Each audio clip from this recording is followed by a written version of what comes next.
সুপ্রিয় দর্শক, আপনাদের প্রিয় অনুষ্ঠান জীবনের গল্প নিয়ে আবারও হাজির হলাম একটি আপুর কাছে। তো সর্বপ্রথমে আপুটার সঙ্গে আমরা পরিচয় হয়নি। আসসালামু আলাইকুম আপু। ওয়ালাইকুম আসসালাম। কেমন আছেন আপনি? জি আলহামদুলিল্লাহ ভালো আছি। আপনি ভালো আছেন? জি ভালো আছি। আপু আপনার নামটা কি? জি আমার নাম মোসাম্মদ বিথি। বিথি। জি আপনার দেশের বাড়ি কোথায়? আমার দেশের বাড়ি নাটোর। নাটোর। জি। নাটোর কোথায়? নাটোর লালপুর। লালপুর কোথায় আপু? লালপুরের মধ্যেই বাসা। পুরের মধ্যেই বাসা। জি।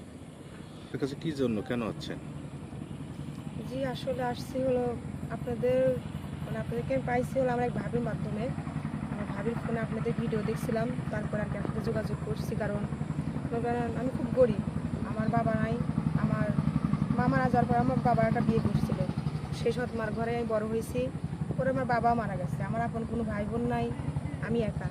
ঠিক আছে, এখন মনে করেন আমার বাপ, যেহেতু আমার বাপ নাই মা নাই, সৎ মা কখনো আপন মা হয় না, তো সে কখনোই আমার সাথে এরকম ভালোই করে না।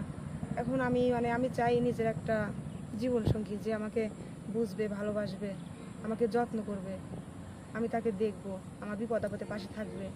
বুঝতে এরকম পারছি, একটা মানুষ আসলে আমার বুঝতে পারছি। দরকার। এক কথায় মূলত আমাদের এখানে আপনি একটা ভালো মনের মানুষের জন্য এসেছেন। তো আসলে আপু, সবচেয়ে বড় বিষয় যেটা হচ্ছে, আমাদের এখানে এসে কেউ নিরাশ হয়ে ফেরত যায়নি। তো আপনি ইনশাল্লাহ ফেরত যাবেন না। তো একটা কথা বলি আপু, ইনশাল্লাহ আমরা দোয়া করি, বা আপনার এই ভিডিও অনেক মানুষ দেখবে, দেখার পরে হয়তো আমাদের অনেকেই নক দিবে। তো তার আগে একটা প্রশ্ন করে নেই আপু, আপনার শিক্ষাগত যোগ্যতা কতটুকু? যে আমি লেখাপড়া করছি ক্লাস 10 পর্যন্ত, কিন্তু আমি হলো আমার পরিবার সমস্যার কারণে আমি পরীক্ষাটাও দিতে পারিনি। পরীক্ষা দিতে পারেন না? পরীক্ষাটাও দিতে পারিনি। আসলে আপু, আপনার কথাটা শুনে খুবই খারাপ লাগলো। যাই হোক আপু, আপনার কি রকম ছেলে পছন্দ? সে যেমনই হোক, তার জন্য মনটা ভালো থাকে, সে যেন আমাকে আমার পাশে থাকে, আমার বিপদ আপদে আমার পাশে থাকবে, আমি তার পাশে থাকবো, এবং কি সে শুধু আমার মানসিক একটা শান্তি দিক। কারণ ছোটোকাল থেকেই কষ্ট পাইতে পাইতে বড় হয়েছি। আমি শুধু এখন এটাই চাই যে একটা মানুষ আমার জীবনে আসুক, যে আমাকে একটু বুঝবে, আমাকে একটু শান্তি দিবে।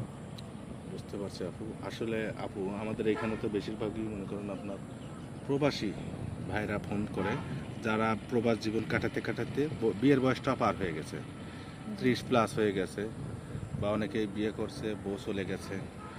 তো যদি আপনাতে এ ধরনের কোনো ছেলে নক করে, তাহলে আপনার সেক্ষেত্রে কোনো আপত্তি আছে?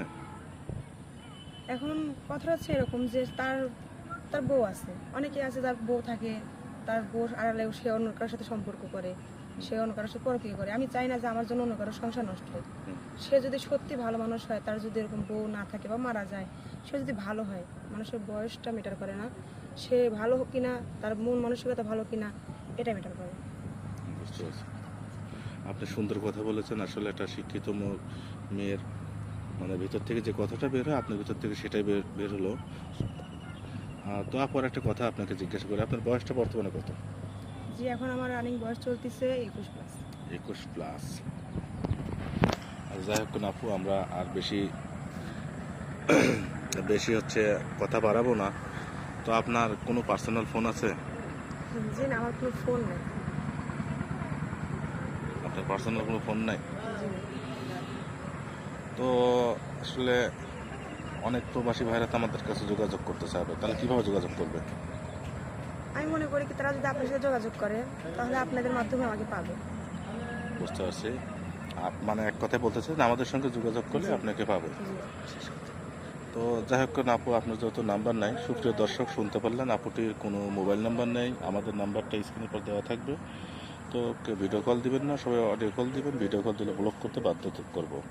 ভালো থাকবেন, সুস্থ থাকবেন। আল্লাহ হাফিজ।